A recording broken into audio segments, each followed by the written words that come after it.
1871 সালের কোন এক বসন্তকালে একজন তরুণ যথারীতি তার হাতে একটি বই তুলে নিলেন এবং 21টি শব্দ পড়লেন, যা তার ভবিষ্যতের উপর গভীর প্রভাব ফেলেছিলেন।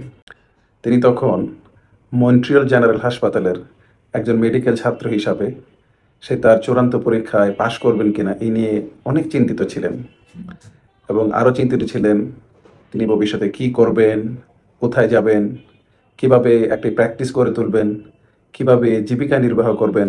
এই 21টি শব্দ যা এই তরুণ মেডিকেল ছাত্র 1871 সালে পড়েছিলেন তাকে তার প্রজন্মের সবচেয়ে বিখ্যাত চিকিৎসক হতে সাহায্য করেছিল।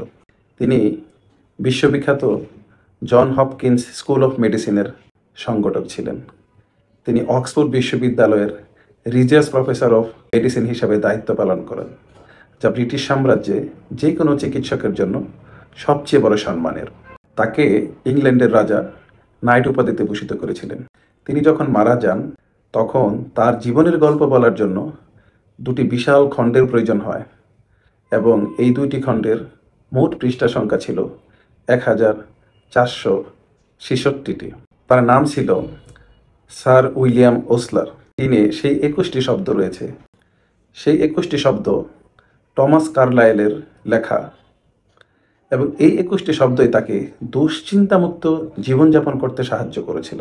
সেই 21টি শব্দের যদি আমরা বাংলা ব্যাখ্যা করি তাহলে সেটা হবে, আমাদের প্রধান কাজ হলো দূরত্বে যা অস্পষ্ট তা দেখার চেষ্টা না করে যা স্পষ্টভাবে হাতের নাগালে রয়েছে তা করা। 42 বছর পর অ্যাগেন কোনো এক বসন্তর রাতে উইলিয়াম ওসলার ইয়েল বিশ্ববিদ্যালয়ের ছাত্রদের উদ্দেশ্যে একটি ভাষণ দেন। তিনি সেই ইয়েলের ছাত্রদেরকে বলেন, একজন মানুষ যে 4টি বিশ্ববিদ্যালয়ের প্রফেসর এবং একটি জনপ্রিয় বইয়ের লেখক, সেটা হচ্ছে তিনি। অনেকেই মনে করেন তার বিশেষ ধরনের মস্তিষ্ক, কিন্তু তিনি জোর দিয়ে বলেন এটি সত্য নয়। তাহলে এই যে অনেক বড় সাফল্য তিনি জীবনে অর্জন করেছেন, এর পিছনে রহস্য কি? এটা আমরা নেক্সট ভিডিওতে আলোচনা করব।